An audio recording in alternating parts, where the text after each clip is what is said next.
नमस्कार. आज आपण एका स्थानिक बातमीच्या तपशिलात जाणार आहोत. ही बातमी आहे तरुण भारत वृत्तपत्राच्या पूर्व विदर्भ आवृत्तीतली 7 ऑक्टोबर 2025 ची पान 11 वरची. अच्छा. बातमी आहे सिरोंचा इथल्या एका कार्यक्रमाबद्दल. 6 ऑक्टोबरला झालेला राष्ट्रीय स्वयंसेवक संघाचा विजयादशमी आणि शस्त्रपूजन सोहळा. हं. तर आज आपलं काम आहे म्हणजे या बातमीतून काय समोर येतंय, कार्यक्रमाचं वर्णन कसं आहे, त्यातले संदेश काय आहेत, याचा जरा सखोल आढावा घेऊया. अगदी. म्हणजे ही बातमी बघितली तर विजयादशमी आणि शस्त्रपूजन हे पारंपरिक सण आहेत आणि त्याला एका संघटनेच्या कार्यक्रमाशी जोडलेलं दिसतंय. बरोबर. आणि सिरोंच्या सारख्या ठिकाणी असा कार्यक्रम आणि मग तरुण भारत त्याचं वार्तांकन कसं करतंय हे बघणं महत्वाचं ठरू शकतं. म्हणजे स्थानिक पातळीवर परंपरा आणि संघटन यांचं नातं कसं दिसतं याचा थोडा अंदाज येईल आपल्याला. हो. तर मग सुरुवात करूया कार्यक्रमाच्या वर्णनापासून. काय म्हटलंय बातमीत? तर हा सोहळा सिरोंचाच्या क्रीडा संकुल मैदानात झाला, सायंकाळी 4:30 वाजता. ओके. चाहात हे शब्द महत्वाचे वाटतात. हो ना. म्हणजे फक्त एक कोरडा कार्यक्रम नव्हता, तर त्यात भावना आणि उत्साह होता असं त्यांना म्हणायचं असावा. आणि उपस्थितीबद्दल पण म्हटलंय, प्रतिष्ठित नागरिक होते, महिला होत्या, बाल स्वयंसेवक होते आणि पथसंचलनाची वाट पाहणारे लोक तेही मोठ्या संख्येने होते. बरोबर आहे. हे भावनाप्रधान आणि उत्साहात हे शब्दप्रयोग आहेत ना, ते लक्षवेधी आहेत. म्हणजे बातमी कशावर जोर देतीये हे कळतंय, फक्त काय झालंय एवढंच नाही सांगत ती. हो. तर एक वातावरण उभं करण्याचा प्रयत्न आहे आणि मोठ्या संख्येने उपस्थितीचा उल्लेख पण महत्वाचा आहे. बरोबर. यातून काय दिसतं तर कार्यक्रमाची व्याप्ती किती होती, लोकांचा सहभाग किती होता हे दाखवण्याचा प्रयत्न आहे. आणि विशेषतः तो उल्लेख पथसंचलनाची वाट पाहणारे लोक, हो. म्हणजे कार्यक्रमाबद्दल एक उत्सुकता होती असं दिसतंय. अगदी. आणि पुढे शस्त्रपूजनाबद्दल एक विशेष उल्लेख आहे बघ. म्हटलंय विदर्भाचे मंदिर तुल्य शस्त्रपूजन प्रथेनुसार. मंदिर तुल्य. हो, हे मंदिर तुल्य विशेषण काय अर्थ काढायचा याचा? काही खास महत्व आहे का याला? बघ, मंदिर तुल्य म्हणजे कसं, मंदिरासारखं पवित्र किंवा तेवढं महत्वाचं. हा शब्दप्रयोग काय करतो तर शस्त्रपूजनाच्या विधीला एक प्रकारची धार्मिक किंवा अत्यंत आदराची अशी झालर लावतो. अच्छा. विजयादशमीला शस्त्रपूजन करण्याची परंपरा तशी जुनी आहेच, शौर्याचं प्रतीक मानतात त्याला. हो. पण त्याला विदर्भाची मंदिरतुल्य प्रथा असं म्हणणं हे त्या विधीचं स्थानिक महत्त्व आणि पावित्र्य वाढवण्याचा प्रयत्न असू शकतो. म्हणजे बातमीतून असं दिसतंय की हा फक्त एक विधी नाहीये, तर त्याला एका मोठ्या सांस्कृतिक परंपरेशी जोडलं जातंय, जिला लोक आदराने बघतात. हा, म्हणजे परंपरेला एका विशिष्ट प्रकारे सादर करण्याचा प्रयत्न दिसतो इथे. पुढे बातमीत स्वयंसेवकांच्या गणवेशातील उपस्थितीचा उल्लेख आहे. हो. आणि भारत माता की जय, वंदे मातरम अशा घोषणांचा पण उल्लेख आहे. म्हटले की सारा परिसर दुमधुमून गेला आणि नागरिकांनी फुलांचा वर्षाव करून स्वागत केलं असंही म्हटलंय. हे सगळं वर्णन काय सांगतंय आपल्याला? हे बघ, हे वर्णन एका नियोजित आणि प्रभावी वातावरणाची निर्मिती करतंय असं वाटतं. गणवेश काय दर्शवतो? शिस्त, संघटन. बरोबर. घोषणा राष्ट्रभक्तीची भावना चेतवतात आणि एक विशिष्ट वातावरण तयार करतात. सारा परिसर दुमदुमून गेला हे वाक्य फक्त वस्तुस्थिती नाहीये, हो, तर त्या वातावरणाची तीव्रता सांगणारे एक भावनिक वर्णन येते. अच्छा. आणि नागरिकांचा फुलांचा वर्षाव हे कशाचं प्रतीक म्हणून दाखवलंय तर स्थानिक समुदायाची स्वीकृती आहे, त्यांचं समर्थन आहे. म्हणजे हा केवळ संघाचा अंतर्गत कार्यक्रम नव्हता, तर त्याला समाजाचा पाठिंबा होता असं चित्र उभं करण्याचा प्रयत्न दिसतो या वर्णनातून. आता कार्यक्रमाचं आयोजन कोणी केलं, मंचावर कोण होतं याबद्दल पण माहिती आहे.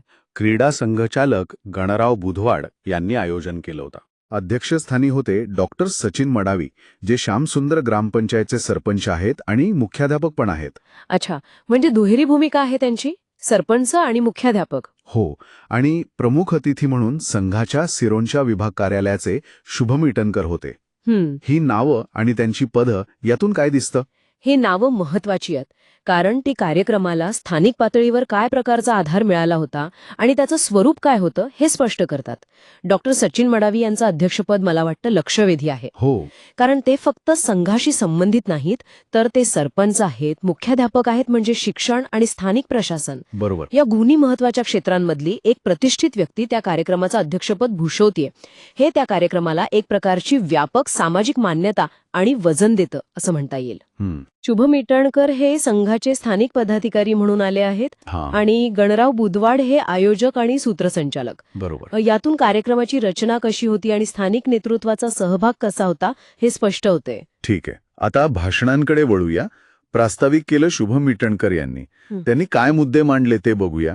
बातमीनुसार त्यांनी विजयादशमीला सांस्कृतिक वारसाचा दिवस म्हटलंय हं आणि संस्कृती जपण्याची शपथ घेण्याचा उल्लेख केलाय. यावर काय वाटतं? हा मुद्दा महत्वाचा आहे बघ.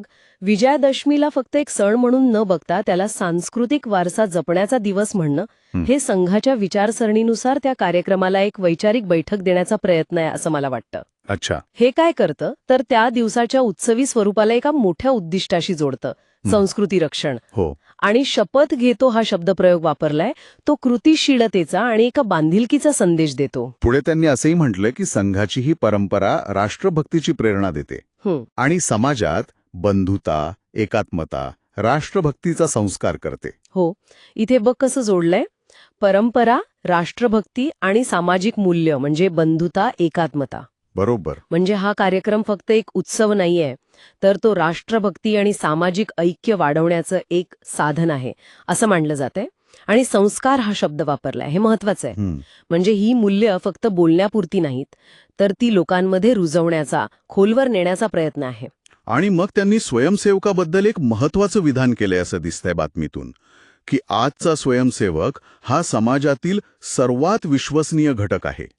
सर्वात विश्वसनीय घटक. हो. आणि लोकांचा त्याच्यावर मोठा विश्वास आहे. स्वयंसेवक केवळ शाखेत जात नाहीत, तर समाजासाठी निस्वार्थपणे काम करतात.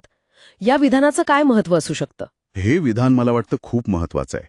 कदाचित इटणकरांच्या भाषणाचा केंद्रबिंदू असू शकतं हे. स्वयंसेवकाला सर्वात विश्वसनीय घटक म्हणणं हे संघाच्या सामाजिक प्रतिमेसाठी अत्यंत कळीचं आहे.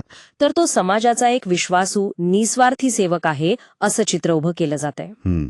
आणि केवळ शाखेत सहभागी होत नाही हा उल्लेख पण महत्वाचा आहे. का? कारण तो संघाच्या कार्याची व्याप्ती फक्त शाखांपुरती मर्यादित नाहीये, तर ती व्यापक समाजकार्यात आहे हे दर्शवण्याचा प्रयत्न आहे. निस्वार्थ सेवा आणि विश्वासार्हता यावर भर देणं हे संघाचं समाजातलं स्थान अजून बळकट करण्याच्या दृष्टीने महत्वाचं असू शकतं. म्हणजे इटणकरांचं भाषण जसं बातमीत मांडलंय ते स्वयंसेवकाची प्रतिमा, संघाची भूमिका आणि सांस्कृतिक राष्ट्रवाद यावर केंद्रित दिसतंय. हो, साधारण तसंच वाटतंय.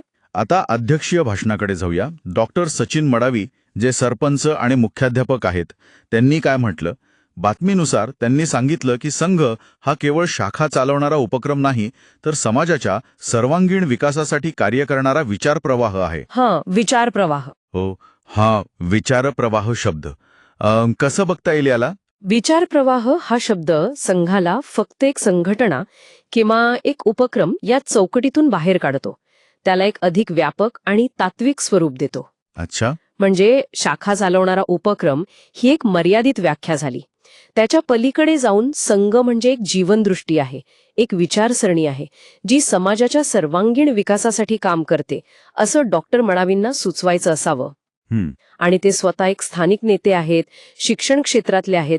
त्यामुळे त्यांनी संघाला अशा व्यापक भूमिकेत मांडणं हे स्थानिक पातळीवर संघाची स्वीकृती वाढवण्यासाठी किंवा त्याला अधिक वैचारिक वजन देण्यासाठी महत्वाचं असू शकतं. आणि त्यांनी पुढे असंही म्हटलंय की स्वयंसेवकांनी संघाच्या विचारसरणीतून प्रेरणा घेऊन समाजातील जबाबदाऱ्या पार पाडाव्यात. हो, हे थेट कृतीचं आवाहन आहे. म्हणजे बघा, इटणकरांनी स्वयंसेवकाची ओळख आणि विश्वासार्हता सांगितली. हो. तर मडावींनी त्या ओळखीला आणि विचारप्रवाहाला सामाजिक जबाबदारीच्या कृतीत उतरवण्याचं आवाहन केलं. म्हणजे फक्त विचार नाही, तर त्या विचारावर आधारित कृती महत्वाची आहे असं ते सुचवत आहेत. बरोबर. आणि एका सरपंचाने आणि मुख्याध्यापकाने असं आवाहन करणं याला स्थानिक संदर्भात एक विशेष अर्थ प्राप्त होतो. तर या दोन्ही भाषणांमधून जसं बातमीत दिलंय, संघाची भूमिका, स्वयंसेवकाची प्रतिमा आणि सामाजिक जबाबदारी यावर भर दिसतोय. हो, एका बाजूला सांस्कृतिक राष्ट्रवाद आणि परंपरा आहे, तर दुसऱ्या बाजूला सामाजिक कार्य आणि विश्वासार्हता. अगदी. बातमीच्या शेवटी पुन्हा उपस्थितांचा आणि संचलनाचा उल्लेख आहे. ते डॉक्टर मडावींच्या अध्यक्षतेखाली पार पडलं. हो. समारोपाचा उल्लेख परत एकदा कार्यक्रमाची भव्यता आणि यशस्वी आयोजन अधोरेखित करतो आणि डॉक्टर मडावींच्या अध्यक्षतेखाली संचलन होणं हे त्यांच्या भूमिकेचं महत्त्व पुन्हा एकदा अधोरेखित करतं. एकंदरीत जर पाहिलं तर ही बातमी सिरोंचातील या कार्यक्रमाचं एक सकारात्मक, उत्साही आणि ज्याला व्यापक सामाजिक समर्थन आहे असं चित्र उभं करते. यात परंपरेचा आदर आहे, संघटनेची शिस्त आहे, राष्ट्रभक्तीच्या घोषणा आहेत, स्थानिक नेतृत्वाचा सहभाग आहे आणि सामाजिक संदेश पण आहे. म्हणजे या बातमीचा आपण जो आढावा घेतला त्यातून असं लक्षात येत आहे की हा केवळ एका कार्यक्रमाचा रिपोर्ट नाहीये. नाही, त्याहून जास्त आहे. हो, यात अनेक गोष्टी काळजीपूर्वक गुंफलेल्या दिसतायत. पारंपरिक विधींना आधुनिक संघटनेच्या विचारसरणीशी जोडणं, बरोबर. राष्ट्रभक्ती आणि सांस्कृतिक वारसा यावर भर देणं, स्वयंसेवकाची एक आदर्श प्रतिमा निर्माण करणं आणि स्थानिक समाजाचा पाठिंबा दर्शवणं हे सगळं या बातमीतून समोर येत आहे. अगदी बरोबर. ही बातमी म्हणजे एका घटनेचं वार्तांकन तर आहेच, पण त्यासोबतच ती एका विशिष्ट विचारधारेचं आणि संघटनेच्या कार्याचं स्थानिक पातळीवरचं प्रतिबिंब कसं मांडलं जातं याचंही उदाहरण आहे. आणि इथे मला तोच मुद्दा परत मांडावासा वाटतो जो इटणकरांच्या भाषणातून आला होता. स्वयंसेवक हा सर्वात विश्वसनीय घटक. हो, तो महत्वाचा मुद्दा होता. आता विचार करण्यासारखी गोष्ट ही आहे की या बातमीत ज्या प्रकारे कार्यक्रमाचं वर्णन केलं गेलंय असं तर भावनाप्रधान आणि उत्साही वातावरण, मंदिर तुल्य शस्त्रपूजन, राष्ट्रभक्तीच्या घोषणा, गणवेशधारी स्वयंसेवक, फुलांचा वर्षाव करणारे नागरिक, स्थानिक प्रतिष्ठित व्यक्तींचा सहभाग, हे सगळं मिळून स्थानिक समाजामध्ये ती विश्वसनीय प्रतिमा तयार करण्यासाठी किंवा अधिक घट्ट करण्यासाठी कसं काम करत असेल. अच्छा, म्हणजे तुम्ही म्हणताय की फक्त भाषणं नाहीत, नाही तर कार्यक्रमाचं स्वरूप कसं होतं आणि त्याचं बातमीत वर्णन कसं आलंय हे सुद्धा ती प्रतिमा निर्माण करण्याचं एक माध्यम असू शकतं. हो, नक्कीच. मला तरी तसं वाटतं. जेव्हा एखादी बातमी अशा कार्यक्रमाचं वर्णन करताना सकारात्मक विशेषणं वापरते, भावनिक वातावरणावर भर देते, परंपरेचं पावित्र्य अधोरेखित करते आणि स्थानिक मान्यवरांच्या सहभागाला महत्त्व देते, तेव्हा ती नकळतपणे त्या कार्यक्रमामागील संघटनेबद्दल आणि तिच्या सदस्यांबद्दल एक अनुकूल मत तयार करायला मदत करते. विश्वसनीय ही प्रतिमा केवळ भाषणातून नाही येत, तर अशा सार्वजनिक प्रदर्शनातून आणि त्याच्या सकारात्मक वार्तांकनातूनही ती बळकट होऊ शकते. हा एक महत्वाचा मुद्दा आहे खरंच. म्हणजे बातमी वाचताना फक्त काय घडलं हे नाही बघायचं, नाही तर ते कसं मांडलं गेलं आहे, कोणत्या गोष्टींवर भर दिलाय आणि त्यातून काय प्रतिमा तयार होते याचा विचार करायला हवा. निश्चितच. आणि मग पुढचा प्रश्न असा उरतो की अशा प्रकारचं स्थानिक पातळीवरील वार्तांकन ते वाचणाऱ्यांवर काय परिणाम करत असेल. ते केवळ माहिती म्हणून वाचलं जातं की त्याचा त्या संघटनेबद्दलच्या किंवा तिच्या कार्याबद्दलच्या दृष्टिकोनावर पण काय प्रभाव पडतो. हा विचार करण्यासाठी एक पैलू या बातमीच्या निमित्ताने नक्कीच मिळतो. अर्थात हे सगळं आपण फक्त या एका बातमीच्या आधारावर बोलतोय हे पण लक्षात ठेवायला हवं. बरोबर आहे. तर सिरोंचा येथील या राष्ट्रीय स्वयंसेवक संघाच्या कार्यक्रमावरच्या तरुण भारतमधल्या बातमीचं आपण आज विश्लेषण केलं. त्यातून समोर आलेले वेगवेगळे पैलू, परंपरेचा वापर कसा केलाय, संघटन कौशल्य कसं दिसतंय, प्रतिमा निर्मितीचा प्रयत्न कसा आहे आणि स्थानिक पातळीवरचे सामाजिक राजकीय संदर्भ काय असू शकतात हे निश्चितच विचार करायला लावणारे आहेत. हो, आणि हेच तर आपलं उद्दिष्ट आहे. केवळ वरवरची माहिती नाही, तर त्या माहितीच्या आत दडलेले बारकावे आणि त्याचे संभाव्य अर्थ काय असू शकतात हे शोधणं.